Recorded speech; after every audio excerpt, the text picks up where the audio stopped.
तो दोस्तों आज की वीडियो में हम बात करने वाले हैं कि बीएसटीसी 2025 का जो ऑनलाइन फॉर्म है वो किस प्रकार आप भर सकते हो। ब्राउजर को ओपन कर लेना है। ब्राउजर को ओपन कर लेने के बाद में यहाँ पर आपको सर्च कर लेना है प्री डीएलएड राज 2025.in। जैसे आप इस पर सर्च करोगे तो आपके सामने जो पहले वाली वेबसाइट है इस पर आपको सिंपली जो क्लिक कर देना है। जैसे ही आप इस पर क्लिक करोगे तो इसका जो ऑफिशियल साइट है इस पर आप रीडायरेक्ट हो जाओगे। तो सिंपली यहाँ पर आपको एक ऑप्शन देखने को मिलेगा फॉर्म 2025। सिंपली आपको इस पर है जो क्लिक कर देना है। जैसे ही आप इस पर क्लिक करोगे तो आपका फॉर्म फिलअप है जो शुरू हो जाएगा। यहाँ पर आपको जो अपना स्टेट है उस स्टेट को यहाँ से आपको सेलेक्ट कर लेना है। स्टेट को सेलेक्ट कर लेने के बाद में यहाँ पर आपका जो जिला है डिस्ट्रिक्ट है उसे यहाँ से आपको सेलेक्ट कर देना है। और यहाँ पर आपको जो एग्जाम सेंटर है वो यहाँ से आपको सेलेक्ट करने हैं। किसी दो डिस्ट्रिक्ट को यहाँ पर आपको सेलेक्ट करना है। मैं यहाँ से दो डिस्ट्रिक्ट को यहाँ से जैसे सेलेक्ट कर लेता हूँ। आपको नीचे स्क्रॉल कर देना है। नीचे स्क्रॉल कर देने के बाद में यहाँ पर आपकी जो 10th की मार्कशीट है उसके अनुसार आपको यहाँ पर आपका जो विवरण है वो भर देना है। यहाँ पर आपको विद्यार्थी स्टूडेंट का नाम है जो यहाँ पर आपको डाल देना है। नाम डालने के बाद में आगे यहाँ पर आपको जो फादर नेम है वो डाल देना है। पिताजी का नाम क्या है वो यहाँ पर आपको डाल देना है। यहाँ पर आपको जो माता का नाम क्या है वो यहाँ पर आपको डाल देना है। माता का नाम डालने के बाद में आगे यहाँ पर स्टूडेंट के जो मोबाइल नंबर है वो मोबाइल नंबर यहाँ पर आपको डाल देने हैं।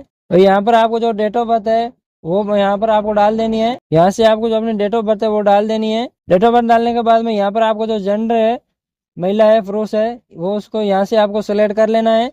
और यहाँ से आपको जो वैवाहिक स्थिति है मैरिड है या अनमेरिड है वो सिलेक्ट कर लेना है। अगर मैरिड है तो यहाँ पर आपको जो हस्बैंड का नाम है वो डाल देना है। यहाँ पर जो आपकी पत्नी का नाम है वो डाल देना है।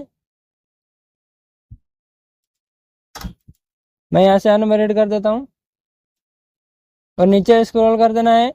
और यहाँ से आपकी जो कैटेगरी है SC है ST है OBC नॉन क्राइम लेयर है EWS है जनरल है जो भी है यहाँ से आपको वो सेलेक्ट कर लेना है।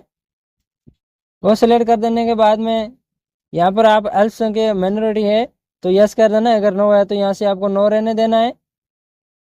अगर यहाँ माइनॉरिटी है तो आप किस प्रकार से मुस्लिम है सिख है जैन है बौद्ध है पारसी है जो भी है वो आपको सेलेक्ट कर लेना है। उसके बाद में आपको यहाँ से आपको जो डिसेबिलिटी है किसी प्रकार की विकलांगता है तो यस कर देना है। किस प्रकार की विकलांगता है वो यहाँ से आपको सेलेक्ट कर लेना है।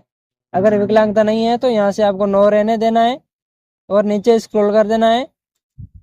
यहाँ पर आप कोई रक्षा कार्मिक है तो यस कर देना है। अगर नो है तो नो रहने ही देना है। यहाँ पर आपको पूछा जा रहा है आप भूतपूर्व सैनिक है अगर हो तो यस कर देना है वरना नो ही रहने देना है। क्या आप राजकीय सेवा में कार्मिक है क्या आप मतलब पहले से आपको नौकरी में लगे हुए हो तो आपको यस कर देना है। अगर नहीं है तो यहाँ नो रहने देना है।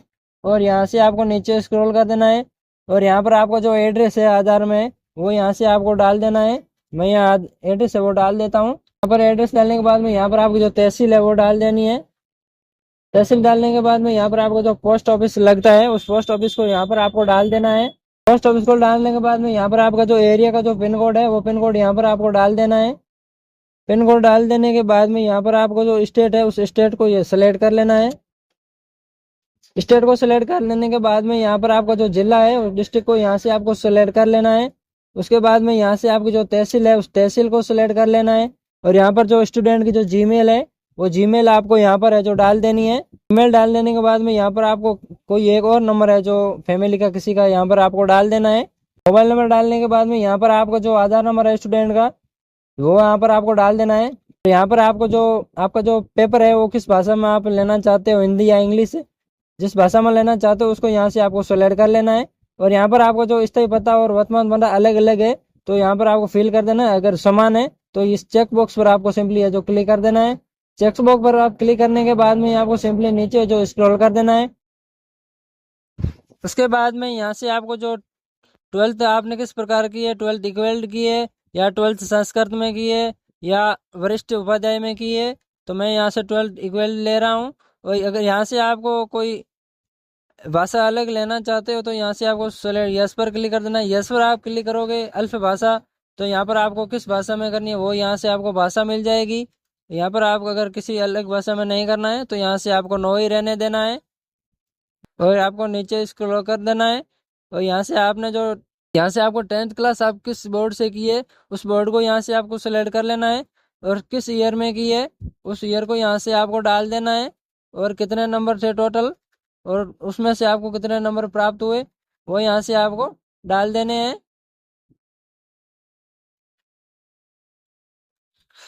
और यहाँ से आपने जो 12th है वो कौन से बोर्ड से की है उस बोर्ड को यहाँ से आपको सेलेक्ट कर लेना है। अगर आप अगर आपने अभी आपने 12th पास की है तो सिंपली यहाँ से आपको अपेयरिंग पर क्लिक करना है, और आपके जो प्रवेश पत्र है उसमें जो रोल नंबर आपको देखने को मिलेगा उस रोल नंबर को यहाँ पर आपको जो एंटर कर देना है। अगर आपने 12th पहले से ही पास कर रखी है तो किस किस वर्ष में की है उस वर्ष को आपको जो यहाँ पर डाल देना है, और टोटल कितने नंबर थे और उसमें से आपको कितने नंबर प्राप्त हुए वो यहाँ पर आपको डाल देने हैं। और उसके बाद में इस चेक बॉक्स पर आपको क्लिक कर देना है और नेक्स्ट पर है जो क्लिक कर देना है। यहाँ पर है जो स्टूडेंट का फोटो अपलोड करना है, यहाँ पर आपको सिग्नेचर अपलोड करने हैं, और यहाँ पर आपको जो थंब इम्प्रेशन मतलब जो अंगूठा का निशान है वो अपलोड कर देना है। ध्यान रखें जो 50 KB से कम नहीं होना चाहिए और वो जेपीजी फॉर्मेट में ही होना चाहिए। तो साइज जब आप किस प्रकार रिसाइज कर सकते हो उसका वीडियो मैं ऑलरेडी बना चुका हूँ, जो लिंक है वो डिस्क्रिप्शन में दे दूंगा।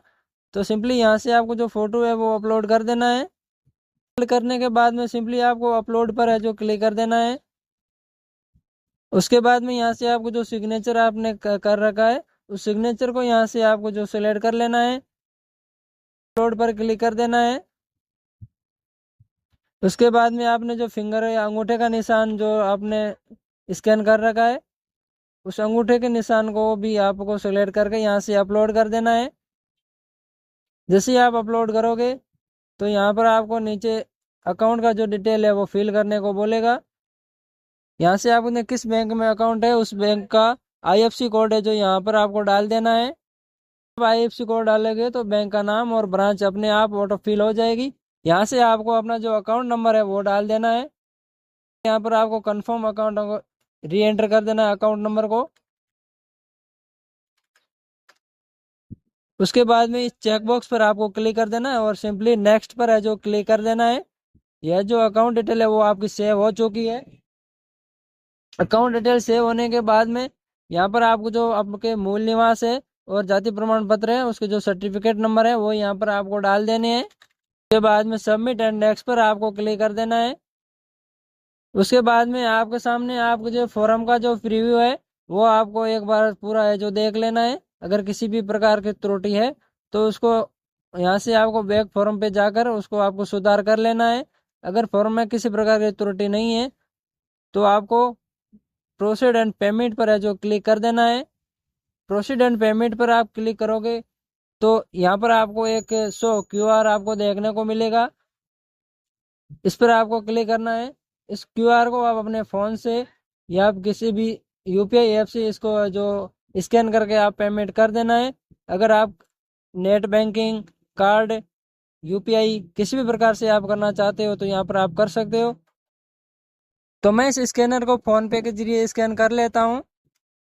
जैसे आप इस पर स्कैन करोगे तो आपका पेमेंट है वो सक्सेसफुल हो जाएगा, और यहाँ पर आपको जो फॉर्म प्रिंट का एक ऑप्शन देखने को मिलेगा इस पर आपको क्लिक कर देना है। यहाँ से आपको जो फॉर्म है उसका प्रीव्यू देखने को मिल जाएगा और इसको जो प्रिंट है जो आपको कर देना है। तो वीडियो आपको अच्छा लगा हो तो लाइक कर देना, और चैनल पर नए हो तो चैनल को सब्सक्राइब कर देना और बेल आइकन को ऑन कर देना ताकि ऐसे नए नए वीडियो की जानकारी आपको मिलती रहे।